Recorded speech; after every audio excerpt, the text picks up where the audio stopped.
storms. None of us like life storms, do we? And we have them.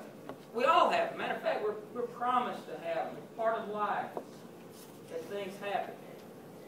There's an interesting story in Acts chapter 27 about a storm that Paul goes through. Paul had been arrested, and he was on his way to go back to Caesar, go to stand trial. He was on this boat, 276 people on this boat.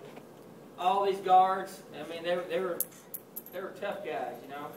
And they were out, and a big storm came. And not just one of these that blows over, it was bad. And if you read through the chapter, these are pretty experienced sailors, really, and they have lots of different strategies that they chose to try to weather the storm. But it got so bad that they got scared for their life. They were convinced that they were going to die. And all of a sudden, their priorities changed. And that's one thing that you see a lot of times in storms is your priorities will change really quickly.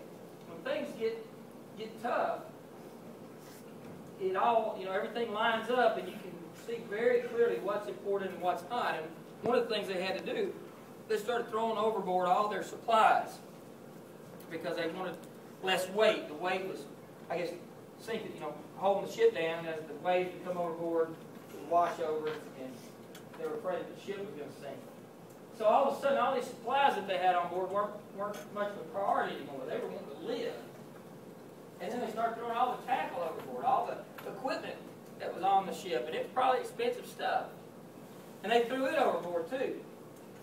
Because all of a sudden it wasn't important. The only thing that was important to them was living. That was the number one priority.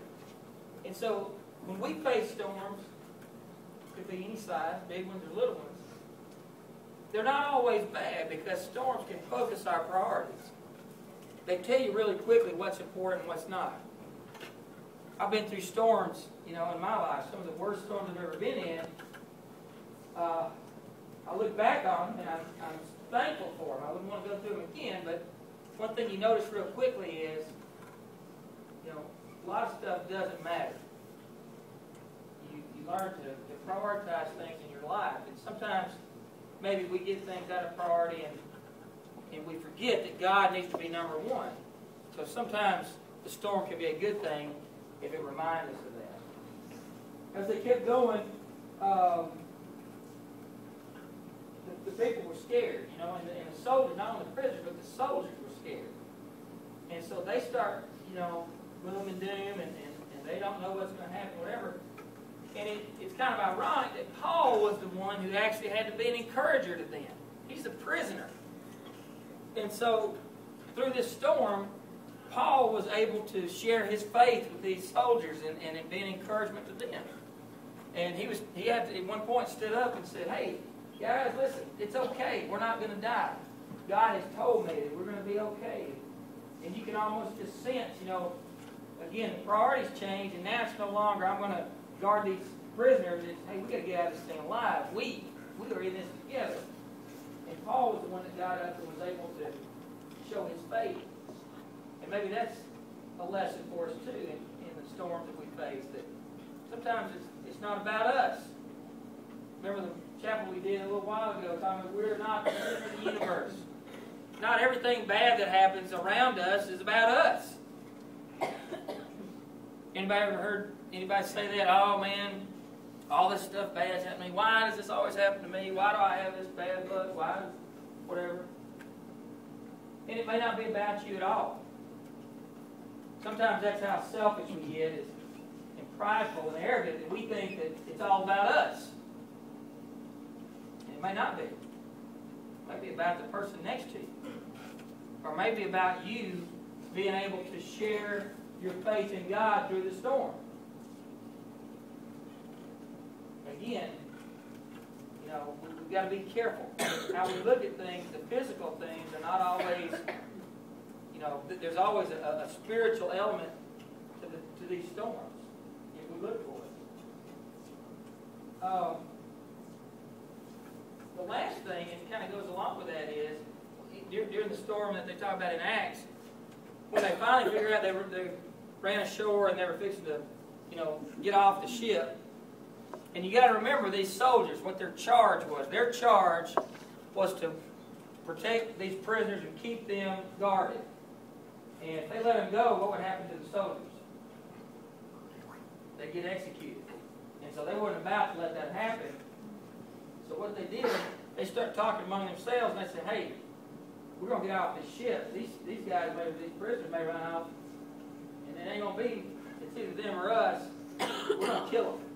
So they made a plan. They were going to kill all the prisoners before they all left the ship. And the centurion, the guy in charge, had noticed and taken note of Paul's faith and what kind of man Paul was, his encouragement. He knew he was a man of God, and he wouldn't let him do it. The centurion said, no, we're not going to kill these prisoners. Because Paul had stood up and said, none of us will be harmed. And so the centurion wouldn't let it happen. And so, you know, here again, the storm, they found out, these other prisoners, they found out that the faith of one man saved them. There are opportunities that we're going to have. And they're called problems. And everybody in here has them. And your parents have them. Your neighbors have them. And your teachers have them. And some are big and some are little. Every challenge that we face, every storm that we face, is a test of our faith. And I'll be the first to admit, sometimes I fail the test. Sometimes my first reaction is to panic. Or to think about, oh, how does this affect me? Because I'm, after all, the center of the universe. Or to worry about myself and not think about, hey, what kind of message am I sending to these other folks who are watching me, who are watching how I deal with these things, with these situations.